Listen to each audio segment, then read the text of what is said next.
Mr. Vikas Lachwani is the founder and managing director of Trusanga, a company focused on development of new technologies and systems for HR development. Sir is committed to innovation in human resource development.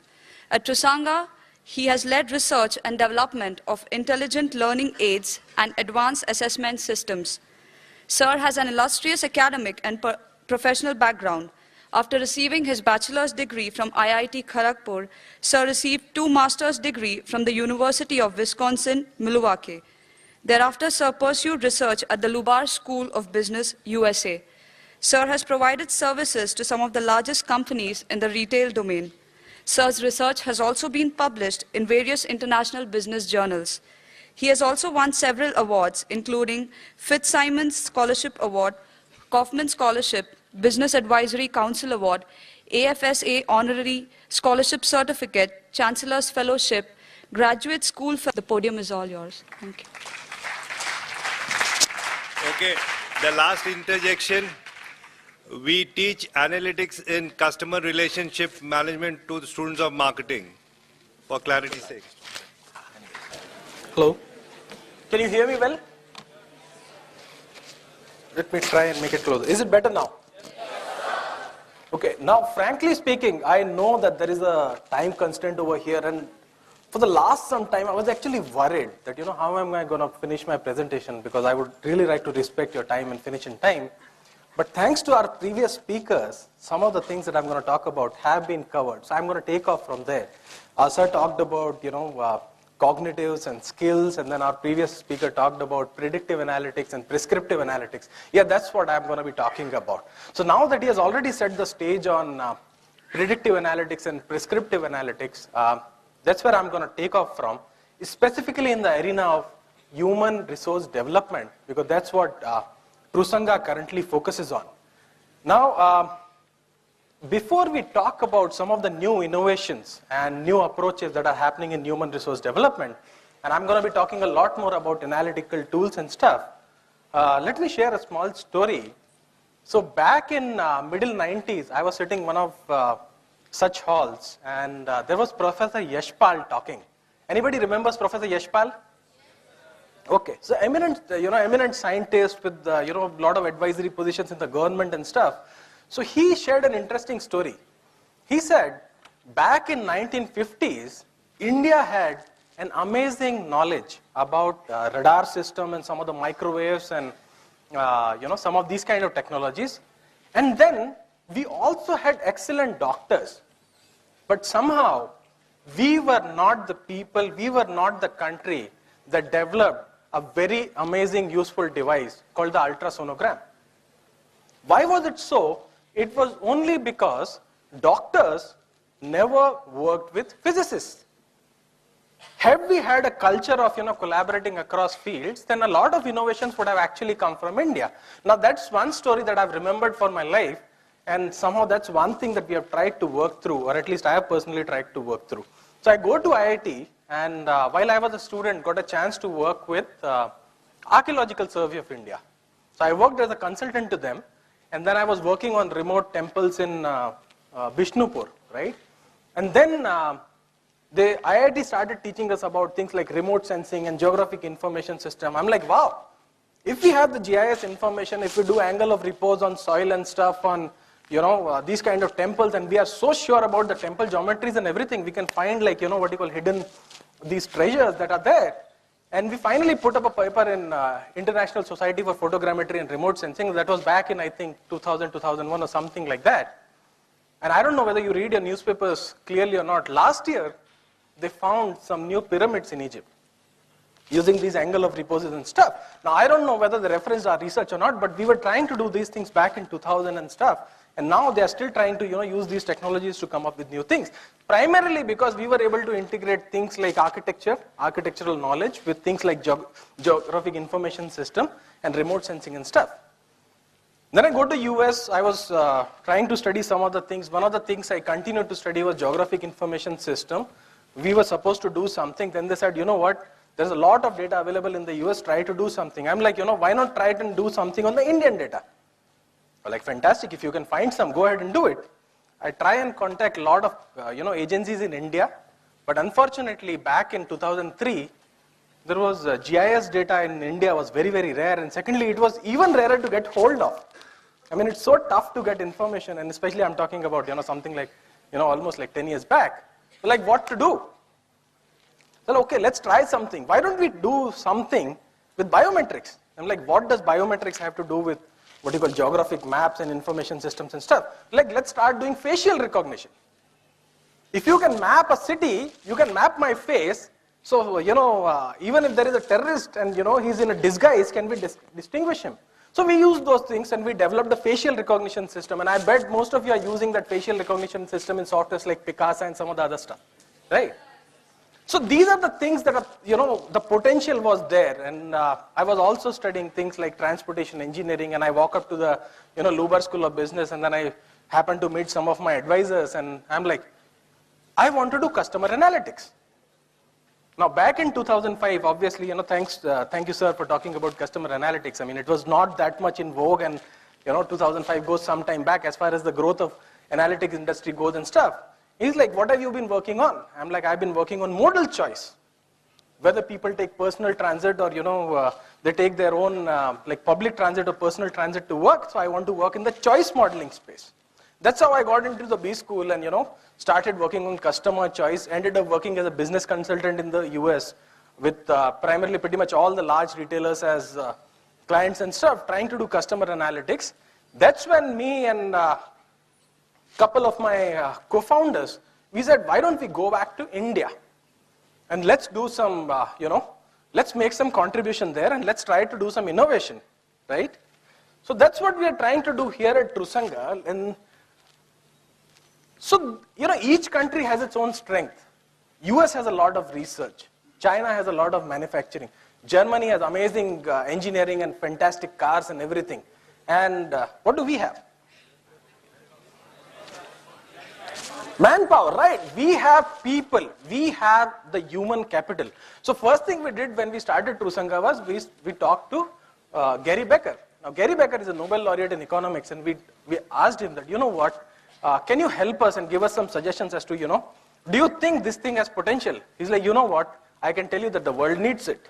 Now rest is up to you, how do you make it through? So Becker was very helpful, and we said, okay, let's go and try and do it. And especially when India needs it so much, let's try and do it. So this is like the demographic chart back in 2000, and it talks about the demographic dividend we had. I bet you have read it a lot in the newspapers, and I'm not going to talk about it. And I'm sure that all of you would agree that India needs a lot of human resource development. Do we all agree? Okay, fantastic. So let's figure out how to do it, and at least some of the steps that we are taking towards it, and what is it that we are trying to innovate upon, right?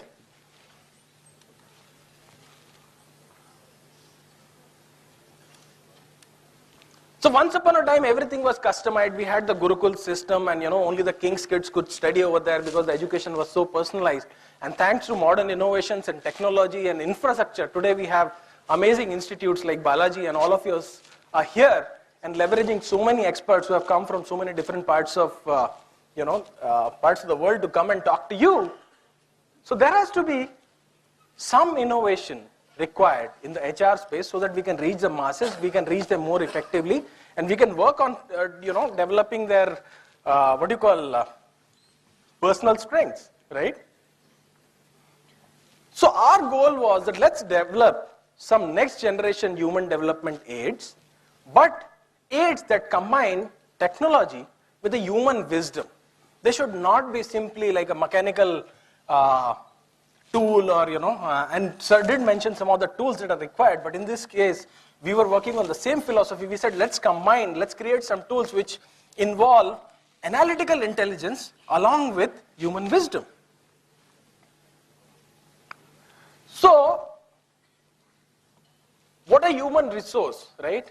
So human resource, I mean, if you want to take it in very, very simple terms, is like, people should be able to get certain things done.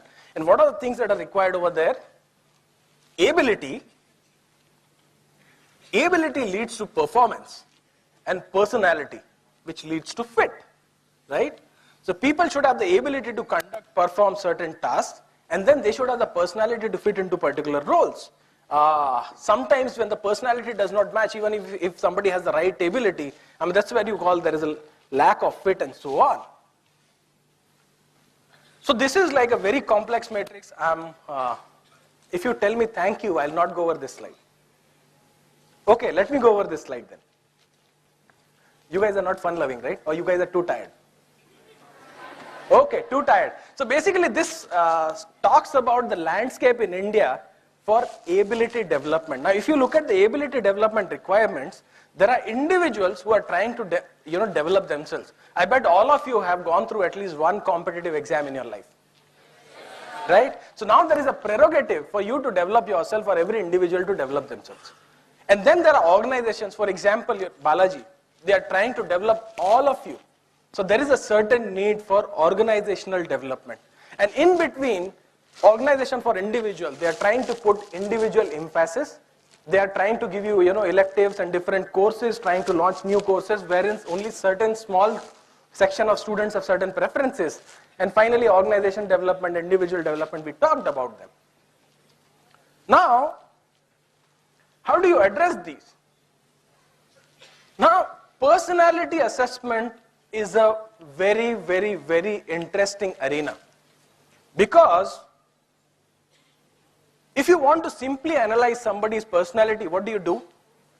You sit down with them, right? Have a coffee with them. Some people call it interview, some people call it a date, right? And try to assess the other person's personality. But how do you do it in a very macro scale, and organizations are trying to hire thousands of people? How do you figure out somebody's personality? So something is required over there. Now in India, we have a lot of personality tests, and a lot of them come from very credible American, European companies. And with a very simple, for the lack of a better word, if you let me call it flaw, they are not designed for the Indian psyche, right? Now, how do you design something for the Indian psyche? By taking in the Indian psychological framework, by taking in statistical framework that adheres to this Indian psychology, only then you can assess people. Now, how many of you like music? All of you, right? Trust me, for the last 3 years, I've been asking this question left and right. I've not got a single no in India. Now, isn't that amazing? Are you all comfortable with your friends? Fantastic. Now, think about it like this. If I keep on asking you questions, where does it lead me? Because you say yes to everything. So let me try and create a conflict here. If you had a choice, would you rather sit at home and listen to the music of your choice, or you would go out with your friends to a concert, but the music is not of your choice? See, now the randomness starts, right? Because we all have preferences.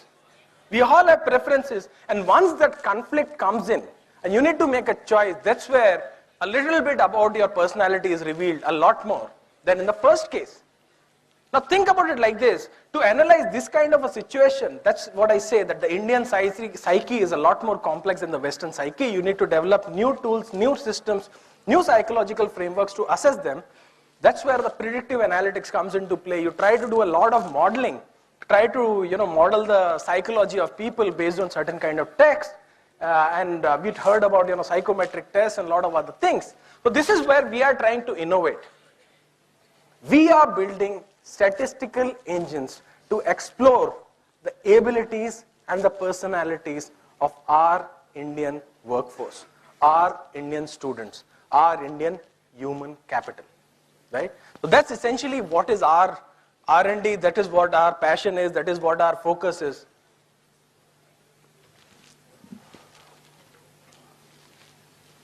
So let's talk about books. Any of you has never seen a book? No, right? All of you have seen books. Now, books contain knowledge. Agreed? Yes, now, let's go forward and look at this analogy that same books contain same knowledge. If two of you have the same book, they are same book. They contain the same knowledge. So, students with the same knowledge requirement need the same book. So all students are same, hence they need the same book. No, right? So all students are not same, right? All students are not same, then why should the book be same?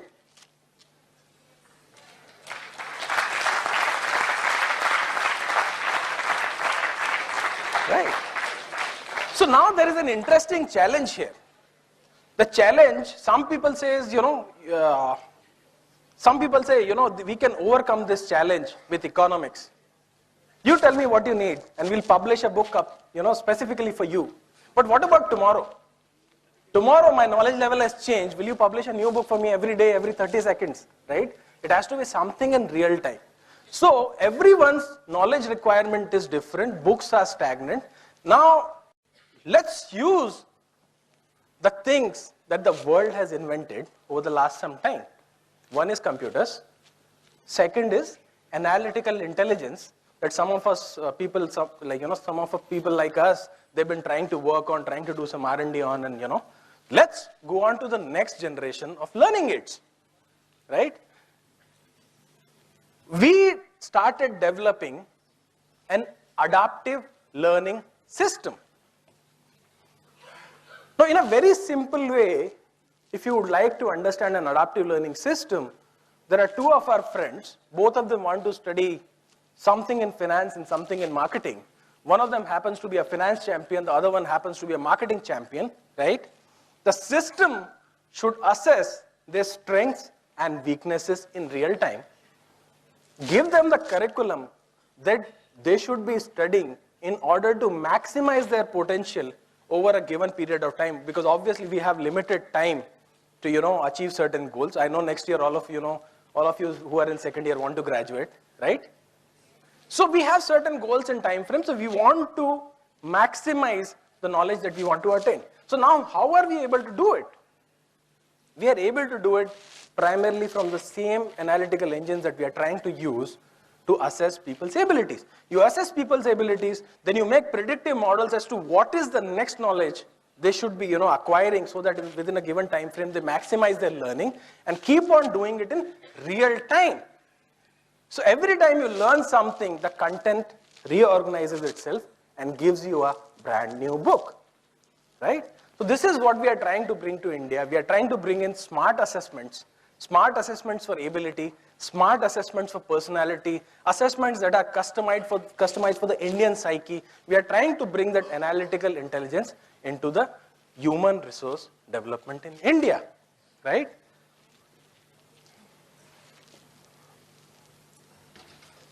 So again, maybe, it would have been easier if instead of me talking like this, I would have shown you this slide, right? What is better, slides or talking? Interesting, right? So basically, books have to be replaced first. No, right? There is a lot of merit to books. Let's be politically correct. Anyways, so this is what I just described, right? So Matigati is what we call, Matigati is, speed of thought. So basically, this is what our adaptive learning system is. So basically, this is what our belief is. This is what India needs. India needs more R&D. We need more awareness. We need more initiatives. And I'm really thankful to your institute and that they allowed me to come and talk over here, because it serves a lot of these purposes. This is an amazing initiative to get all the industry experts over here. And in fact, I was enriched listening to some of them. And I bet there is a little bit more awareness about these new age assessments, ones that I've talked through. And I'm pretty sure a lot more R&D is going to happen in India. India needs it. India needs it.